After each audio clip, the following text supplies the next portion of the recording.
Урматтуу министр мырза, өткөндө сиз жокто ушундай суроолор берилген, азыр сизден тактап алайын. Иш качан башталды? Оңдоо түзөтүү иштери. Оңдоп түзөтүү иштери 21-жылы сүйлөшүлгөндөн кийин дароо башталган экен, бирок 21-жылы?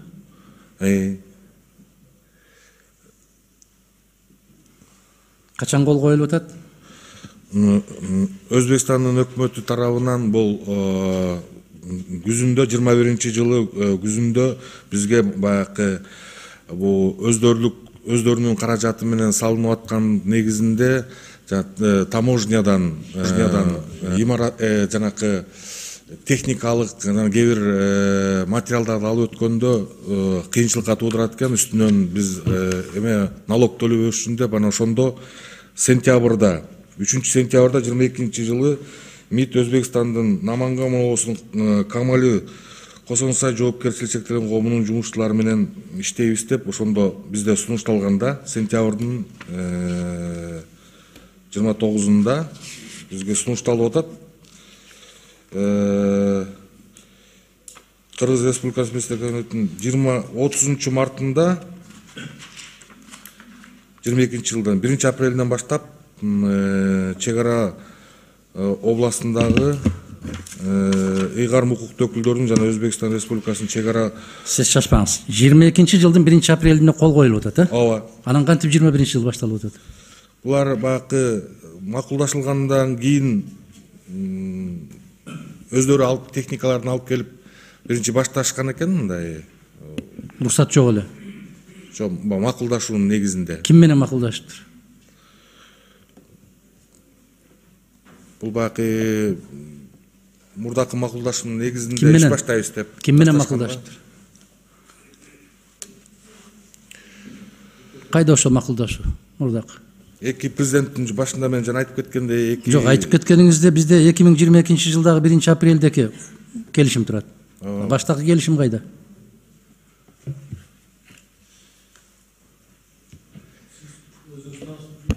Уруксатпы, Ламбердович, Маданият министрлиги, Бактыбек Секимов. Биринчи ооз-эки макулдашуу болгон экен. Анан ооз-эки макулдашуунун негизинде баягы демонтаж иштери башталды. Анан ошондо бизге тиги техникалар кире баштаганда, кээ бир стройматериалдар кире баштаганда өзбек тарап бизге макулдашуунун долбоорун жиберди да. Мунун баарына биз төлөй берсек, акча көбөйүп кетет экен, биз муну мыйзамдаштырып, макулдашуунун негизинде иш алып баралы, пока биз демонтаж иштерин баштай берели деген сөз болгон.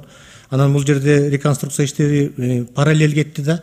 Долбоорлуу иштердин дагы анан кийин демонтаж иштерин баарын өзбек тарап өздөрү параллельно жүргүздү. Урматтуу кесиптештер, могул өткөндөгү жыйындагы биздин кооптонуубузга нак далил ушул. Эч кандай келишим жок, эч кандай эре жок. Биз өзүбүздүн билгенибизди баштай беребиз, билгенибизди жасай беребиз. Силер аягында кайда бармак элеңер деген мамиле ушул болот. Кандай эки тарап келишими жок туруп, ошондой иштерди баштайт?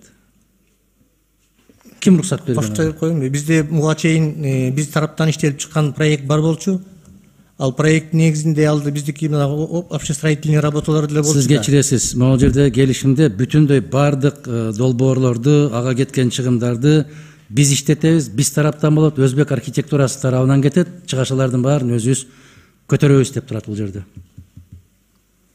Мен туура эмес айтып атам, окуңуз келишимди.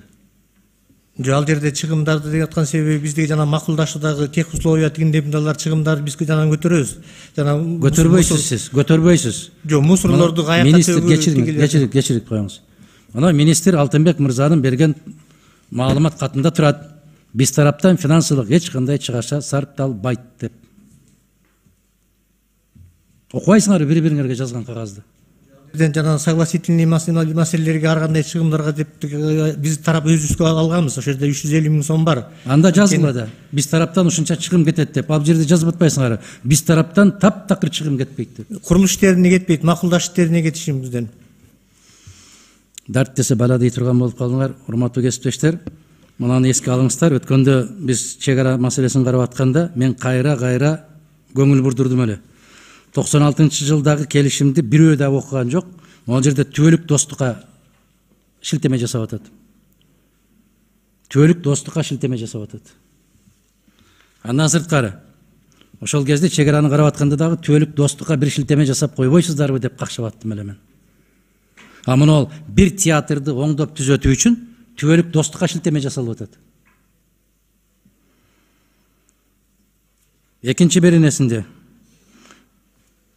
В пунктун караңыз.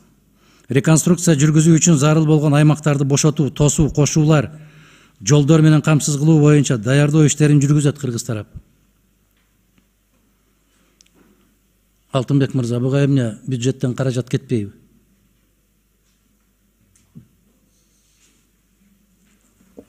Ошончалык коеюнбу? Ошо эки айткан Сиз маселеге шашпаңыз.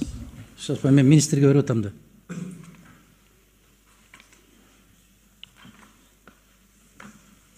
Кетпейби, мамлекеттин казынасынан каражат кетпейби ага.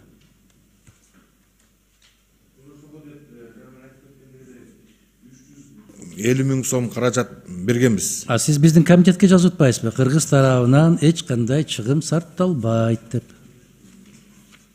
Сиз жазып атасыз да, сиз кол коюп берип атасыз да. Мен окуп атам да, сиздин катыңызды окуп атам да.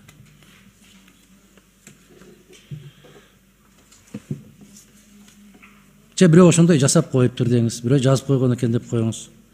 Анан шаардык тармактарды инженердик коммуникацияларга акысыз туташтырат дейт. Буга каражат кетпейби?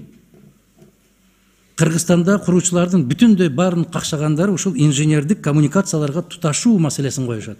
Эбегейсиз чоң каражат кетет, эбегейсиз чоң акча кетет.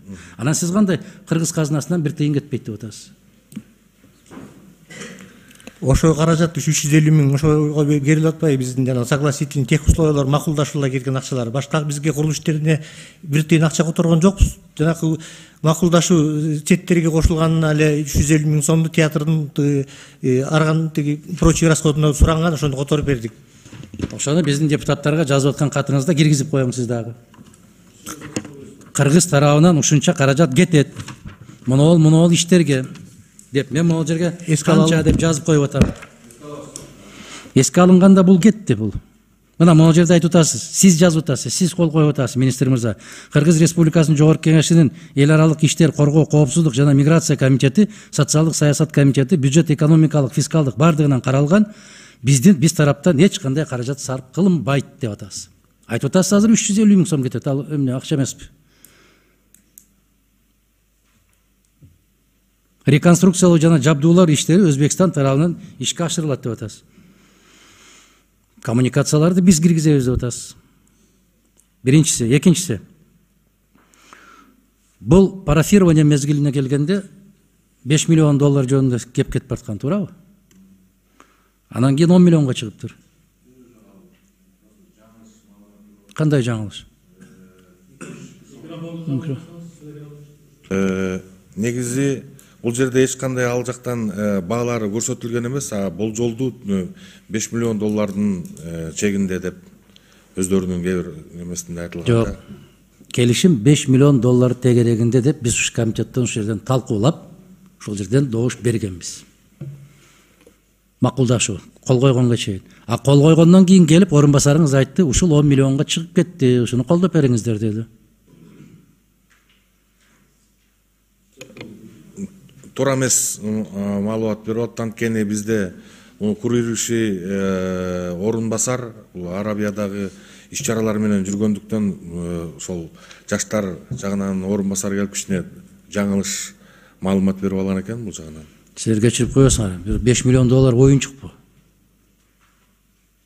Бул кандай болуп кетти? Бул жерде дагы бирдеме бар, урматтуу кесиптештер, мындай караңыздар. Мен өткөндө айттым эле да, бир нерсе кыстарылып кетпес бекен дегендей сөз менен. Алтынбек мырза, сиз биринчи жолу министр болуп келип аткан жоксуз. Ушу маданият министрлиги рекорд койду. Ошол 3 кишинин кайра министрликке келиши боюнча тажрыйбаңыз мол, жетиштүү.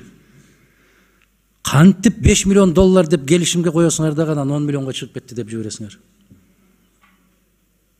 Кана жооп бербейсизби? Атак Бисенбаевич, келишимде эч кандай сумма көрсөтүлгөн эмес, 5 миллион жок, 10 миллион жок. Ал сүйлөшүү убагында өзбек тарап айткан, бул макулдашуу ишке ашып калса, каражат бир 5 миллион тегерегинде кетет деген сөз болгон. Тегерегинде деген сөз жок. Проектированиедагы параллельно кетип атпайбы? Шашпаңыз. Чолпон Алыевна, сиз Распоряжениеде жок. комитетти өткөрүп атканда эми Улам Бердибаев жок эле. Сиз бар элеңиз, эсиңиздеби? 5 миллион тегерегинде кеткенде. Конкреттүү түрдө жазылып $5 миллион деп айтканда, туурабы? Я. Бул кандай анан убакыт өтө менен эле силер өзгөртө бересиңер. Мен жалгыз эгер уксам, мени жалганчы кылып койсоңор жакшы болот эле, сүйүнчү болот эле кээ бир кишилерге. Бүтүндөй комитетке кеткен да бул маалымат. Стенограммада турат да бул маалымат.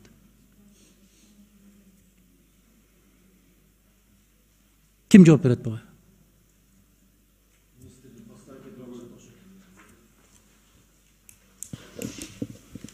Стенограмманы көтөрө ал анда. Макулдашуунун өзүндө эч кандай сумма көрсөтүлгөн эмес. Саламатсыздарбы? Эл аралык бөлүмдүн башчысы Молдошо Нургүл Адылбековна. Бул макулдашуунун өзүндө эч кандай сумма көрсөтүлгөн эмес. Бул 5 миллион деген сумма бул ошол кезде Маданият министри Кайрат Олжобаевич официалдуу делегациянын составында Өзбекстанга барып келген, президентибиз башкарган делегациянын составында. Ошол сүйлөшүүлөрдүн жүрүшүндө 5 миллион деген сумма болгон. 5 миллиондон сумманы биз справка обоснованиянын ичинде көргөзгөнбүз, бирок макулдашуунун өзүндө бул сумма көрсөтүлгөн эмес. Бардык иштер, жумушчуларды Өзбекстандан алып келүү, стройматериал бүт баары Өзбекстан тараптан каржыланып келип атат. Эч кандай биз материалдарды биз сатып алып аткан жерибиз жок. Бүт баары ошол жактан алып келинет. Сметаны да өздөрү түзүшкөн, биз түзгөн сметаны жактырган эмес. Бул 5 миллион деген сумма, бул справка обоснованияда гана бар. Урматтуу айым, атыңыз ким? Нургүл. Нургүл айым. Сиз бул депутаттарды мындай бир кызык абалда коюп атасыз да.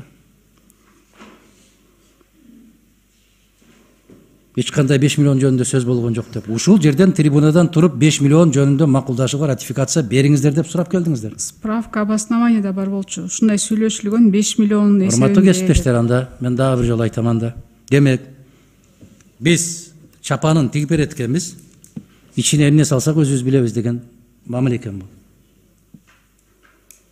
Биз келишимди көрүшүбүз керек да. Эмне деген шартта, канчалык деңгээлде, канчалык көлөмдө, эмне болгон иштер аткарылат анын ичинде. Эмне үчүн 10 миллионго чыгып кетти? Кечээ сиздин орун басарыңыз айтты. Биз улуттук борборду дагы биротоло куруп коелу деп, ошондон көбөйүп кетти, 10 миллионго көтөрүлдү деди. Бул дагы калппы? Иштин жүрүшүндө ушундай иштер чыгып кетти деп айтпадыбы? Баарыңыздар көп болуп укпадыңыздарбы? Урматтуу кесиптештер. 10 миллион деген сумма жок ал жерде эч кандай. Астагфирулла. Ошон үчүн урматтуу министр, бул жака баяндамага мынага окшогон ратификацияга жөнөтүп атканда тиешелүү ошол тармакты тейлеген орун басарды жөнөтсөңүздөр, ошондой түшүнбөстүк болбойт эле. Эми азыр карабайсызбы? Өткөн комитетте 5 миллион, 10 миллион боюнча сөз болуп аткан болуп атса, азыр абсолюттук түрдө эч кандай сөз болгон жок деп айтылып атат. Мен кошулам. Эми тышкы сиздердин бөлүм башчыңыздар айтып атат. Ал сөз жүзүндө айтылган, бирок кагаз жүзүндө айтылган эмес деп. Бирок болбосо башынан сиздер ошондой кылып туруп туура маалымат беришиңиздер керек эле депутаттарга. Азыр эми депутаттарга туура эмес маалымат өткөн комитетте башка, азыр башка берсеңиздер, албетте, естественно, депутаттарда суроо туулат. Урматтуу министр мырза, өзүңүз деле азыр толук кандуу жооп бере албай атпайсызбы? Бул документти баш аягынан мен алып баргам, ошон үчүн жооп берип атам. Бул макулдашуунун өзүндө бул сумма көрсөтүлгөн эмес деп. Эки тараптуу макулдашуунун негизинде айтылган сумма справка обоснования киргизилген деп. Мен анда ошол бизди ошо жыйынды даярдаган биздин бөлүм башчыдан сурап коеюнчу. Бөлүм башчыдан сурап коелу. Ошол башында парафирование мезгилине келгенде 5 миллион деп келиштиби? Биринчи кагаз. Урматтуу Дархан Кемсанбаевич, булар макулдашууну 2 жолу өткөрүшкөн. Биринчисинде декабрда, экинчисинде март айында. Анан кийин тиги эл аралык бөлүм башчысы айткандай, справка обоснованиясында ошо 5 миллион деген цифрасы бар. Азамат. Ошондой да. Келишимде силер эки өлкө менен келишим түзүп атканда мен бул иштерди мол каражатка бүтүрүп берем деп келишим түзөсүңөр да. Кантип түзөсүңөр келишимди? Ушундай кылып бүтүрүшүм мүмкүн, көтөрүлүп кетсе ага дагы макулмун деп кол коесуңарбы же? Конкреттүү бир айнадан кошуна менен кошуна болду, экинан алса дагы айтат да, эртең экинан кайтарып берем деп. Мен түшүнбөй калдым, Уланбердибаевич, бул келишимди негизи өзү түшүнбөй калдым. Кече келип 5 миллион, орун басары келип 10 миллионго чыгып кетти дейт. А бүгүн айтат эч кандай акча жөнүндө келишимде жок ал жерде дейт. Биз кандай кылып колдоп беришибиз керек? Мен түшүнбөй калдым. Кандай деңгээлде болот? Анын үстүнө бизден келишимден өтпөй туруп эле жумуштардын 80%-ын бүтүрүп койсо, бүткөн ишке биз добуш берип эмне кылабыз? Бизсиз эле бүтүрүп атып турганда жөн эле койбойлубу? Ар бир иш, могул жердеги ар бир эл аралык иш тийиштүү комитеттин, жогорку кеңештин макулдугун алгандан кийин башталат да. Силер бүтүрүп алып туруп анан сиз министр катарында айтыңызчы, эгерде бир режиссер өзүн билемдик менен эле барып туруп бир спектакльди коюп атат. Коюп бүтүп калды. Мына премьерасы башталган атат. Сизге келип айтат. Урматтуу министр, мен ушул спектакльди коюп атам. Ушуга 3 миллион сом керек деп. Сиз чалкадан кетесиз да, туурабы? Мен сага сурадымбы дейсиз да. Туура? Сиздики ушундай болуп атат азыр. Бул жерде бир кээ бир көйгөйлөр болуп жатат. Жана оборудованияларды булар алып келип атышат да. Алып келгенде растаможка болбой, ошолор штраф стоянкада туруп эмелери көйгөй жаралып атат азыр.